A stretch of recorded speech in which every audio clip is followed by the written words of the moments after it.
All right, Shalom. First and foremost, I'd like to give all praises, honor, and glory to Yahweh, Bahashem Yahushai, Bahashem HaKakodash. Double honors to the elders and the apostles of Great Millstone that rule well. And peace and salutations to the elect of Israel. To you I say Shalom. Lord willing, this lesson is edifying to the flock of Yahweh, Bahashem Yahushai. Right? I just want to touch on a quick topic about how our gates are going to be continually open in the kingdom.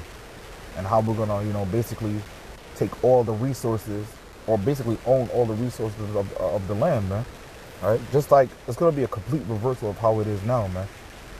All right, who owns the diamond mines, the gold mines, right? The oil refineries, right? The distilleries for even wine and alcohol. All these are ran by our enemies, man. Right? The majority of agriculture. All these are ran by our enemies, and this is how they're able to maintain power, man. But it's going to be a complete role reversal in the kingdom, because the whole earth is going to be ours, man. Just like it was from the beginning, all right?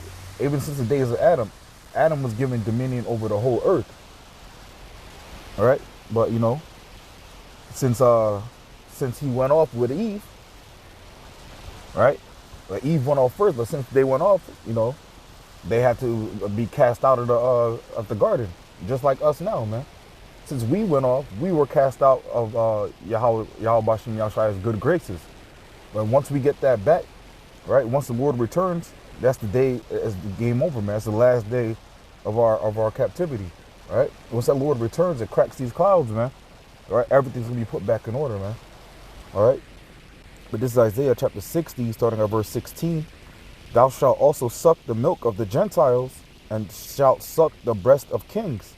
And thou shalt know that I am the Lord, that I, the Lord, am thy Savior and thy Redeemer, the Holy One, the Mighty One of Jacob, Salakia. All right, sucking the milk and the breast of the Gentiles is basically talking about their resources, man. All right, everything they got is going to be ours, man. All right, verse 17. For brass I will bring gold, and for iron I will bring silver, and for wood, brass, and stones of iron, I will also make thy officers peace, and thy exactors righteousness. Violence shall no more be heard in thy land, wasting nor destruction within thy borders. But thou shalt call thy walls salvation, and thy gates praise. All right, there's going to be everlasting peace in the kingdom, right? Even the heathens will never learn of war ever again, man. So it's going to be worldwide peace, man. It's not going to be a World War IV. All right, after this World War III, that's the last and final war, man. All right, before, or second to last, because, it's going to be a great war where Yahushua returns too, man. The heathens aren't going to be afraid, but yes, they're spite, right? It's going to be that same spirit that Pharaoh was in. Pharaoh didn't want to, Pharaoh wanted to let the Egyptians go. I'm Salakia. Pharaoh wanted to let us go, man. Pharaoh wanted to let the Israelites go, but the Lord had to harden his heart to make him an example. The same thing is going to happen in these times, man. All right? And it's only fair. Other nations had their time to rule, all right? It's only fair, man. And look what they did, man. The Lord put them in power, gave them a chance, and look what they did, man. They turned this place completely upside down. So it's only right it's turned the way it should be, man. And everybody's going to be happy, man. All right? The people are going to rejoice when the righteous bear rule, man. The people mourn when the wicked bear rule, roughly paraphrasing, man. All right, let me jump over to Zechariah chapter 14 and verse 14. And Judah also shall fight at Jerusalem, and the wealth of all the heathen round about shall be gathered together, gold and silver and apparel in great abundance, man. Why is that, man? Because, they're going to give it up. And even just like in ancient Egypt, man. What did the Egyptians do when the Israelites were leaving, man? They were giving them gold, right? It's going to be the same thing, but this time it's going to be in great abundance. It's going to be all of it, man. It's going to be all of it. Because truly nothing on this planet belongs to the heathens, man. Scripture talks about wherever the sole of your feet shall touch, that shall be yours. And the Israelites were scattered across the four corners of the earth. So this whole earth is ours, man.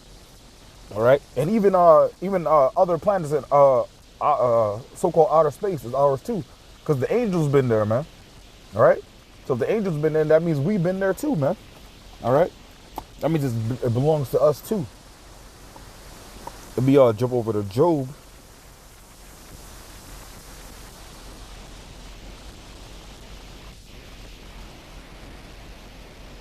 This is Job chapter 20 and start at verse 17.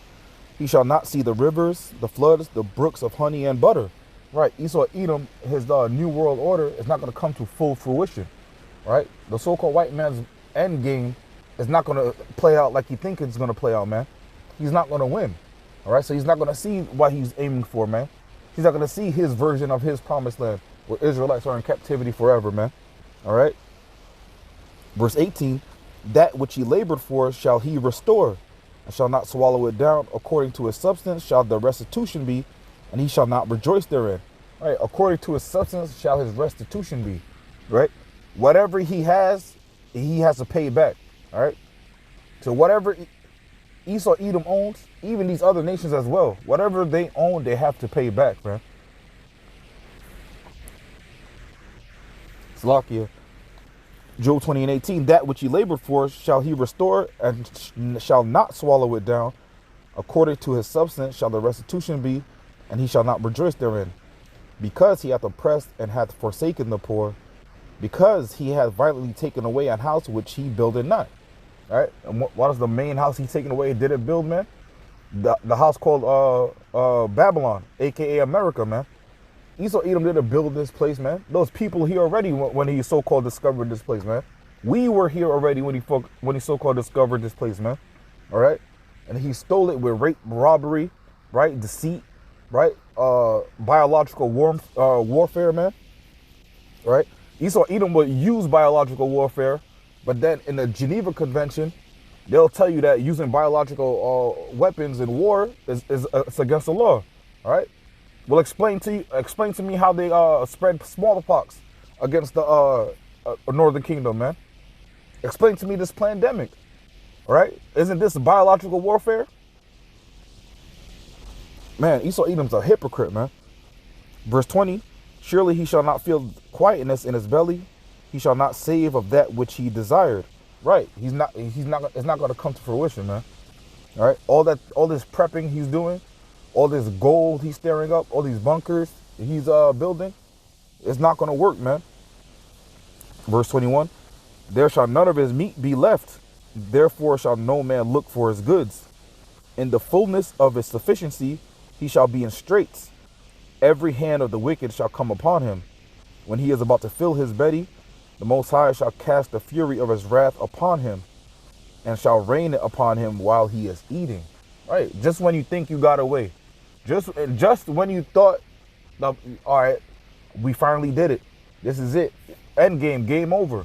Nuh-uh. Just like in that Marvel movie, Avengers Endgame. Thanos thought he won, right? Until they come out with another movie and they undo everything he did, man. All right? It's gonna be the same thing. All right? But through the spirit, really, Thanos was doing a righteous thing, because most people gotta die, because most people, just like 2/3 of our people have to die. Hey, Thanos was doing the right thing, man. All right, he was in the spirit when he was taking out half the people, man. He was just off by doing it randomly.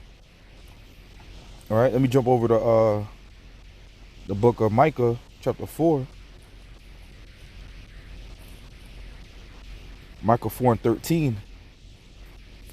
Arise and thresh, O daughter of Zion, for I will make thine horn iron, and I will make thy hoofs brass, and thou shalt beat in pieces many people, and I will consecrate their gain unto the Lord, and their substance unto the Lord of the whole earth. Slakia, that's like we're gonna rule the nations with a rod of iron, just like we were beaten into a submission. Literally, we were beaten into submission. It's like the curses say, he's going to put a yoke of iron on our neck until we are destroyed. All right? Just because we don't have that yoke of iron on our neck now doesn't mean our people aren't destroyed. Doesn't mean we're still not in captivity. But it's going to be the same thing for Esau, Edom, and these other nations, man. We're going to have to beat to them the law, statutes, and the commandments. We got to beat into them righteousness, man. All right? Because it's going to be hard for them to get, man. So it's going to take them twice as long as it took us, right, to learn fucking wickedness, man. Because we didn't learn righteousness when we were getting beaten, man. So we're gonna beat righteousness into them. So at the end of the day, we're going to be doing them a favor. When we were beaten in our captivity, what we had to do? Eat pork, right? Commit incestuous acts, right? Just so we could breed and have more slaves for the masters, right? These are wicked things that we have to learn, right? Eat the fucking intestines of unclean foods, right? Man, and look at our people now. Lobsters were once slave food, but people think it's fine dining now, man. This place, we were beaten into into fucking, until we were destroyed, man. But it's all the will of the Lord, man. But hey, payback's a motherfucker. And we're gonna get our payback because it's written in the scriptures, man. Jeremiah chapter 30 and verse 16. Therefore all they that devoured thee shall be devoured. All thine adversaries, every one of them, shall go into captivity. And they that spoil thee shall be a spoil. And all that prey upon thee will I give for a prey. All right. The reason I brought this out is because, you know, all that spoil thee was going to be a spoil. And spoils are like treasures of war, right? If one nation invades another nation, right, and it's war, right, and you defeat the other nation on a battlefield, the women, the cattle, the land, the resources, these are all spoils of war, man. Right? So all that devoured us are going to be our spoils, man. The whole entire earth, if you're not an Israelite, you're going into captivity, man. But your captivity won't be as bad as ours. It's going to be rough, but it's going to be peace on earth, right? It's going to be righteousness on earth. The alphabet community is going to be done away with. There's going to be no unrighteous laws, man. All right? There's going to be no pagan holidays being celebrated. It's going to be way better, man. Let me jump over to Ezekiel chapter 39.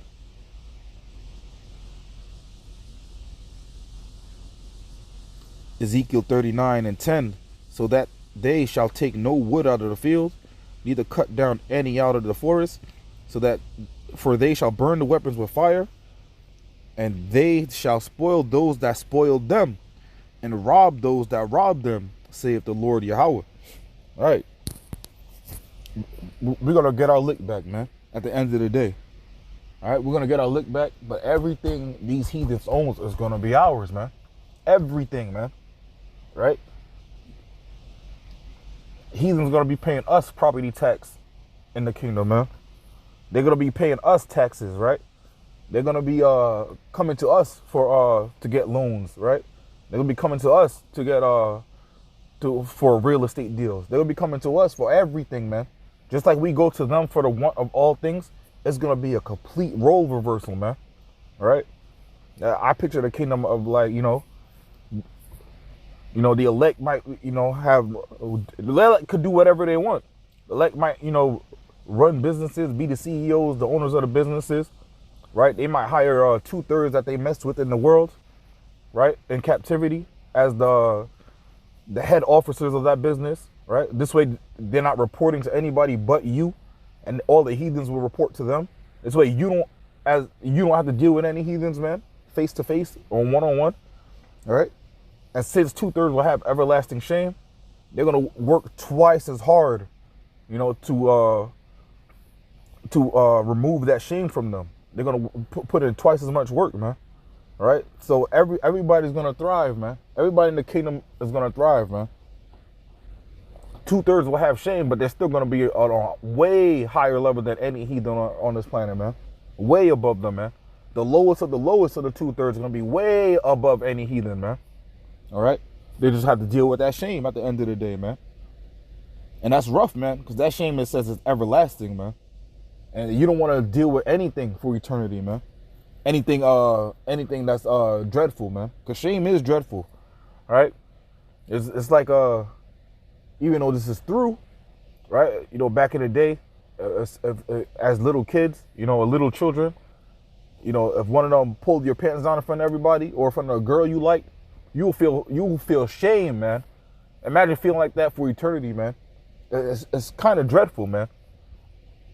All right, let me get one more. I'm going to wrap it up. This is Revelations 21 starting at verse 24. And the nations of them which are saved shall walk in the light of it, and the kings of the earth do bring their glory and honor into it. And the gates of it shall not be shut at all by day, for there shall be no night there. And they shall bring the glory and honor of the nations into it. And there shall in no wise enter into it anything that defileth, neither whatsoever worketh abomination, or maketh a lie, but they which are written in the Lamb's book of life. All right, the point I wanted to bring out in this is that verse 26, and they shall bring the glory and honor of the nations into it. All right, glory and honor of the nations is basically their resources, right? You know, let me think. Like let's say, Slovakia. I need to learn to stop saying Slovakia. Let's say, you know, some nations their resources are the herbs and fruits they grow, right? Some things you can only get on certain sides of the planet, man. Some nations might not have any resources like that, but they have beautiful women, man. Hey, that's a spoil too, right? That's a resource too, because with the woman comes childbearing. With childbearing comes nation building, man. All right. So all these resources that these heathens have is going to be ours, man. Everything's going to be put back in its proper order, right? We just have to go through the fire now to enjoy the kingdom after, man. If we don't pass through the dangerous path, how are we going to get to enjoy that builded city, man? All right? But I'm going to wrap it up with that. Lord willing, this lesson was edifying. Again, I want to give all praises, honor, and glory to Yahweh, Bahashem Yahushai, Bahashem Rakakodash. Double honors to the elders and the apostles, a great millstone that rule well. And peace and salutations to the elect of Israel. Until next time, I want to say shalom and abad babal.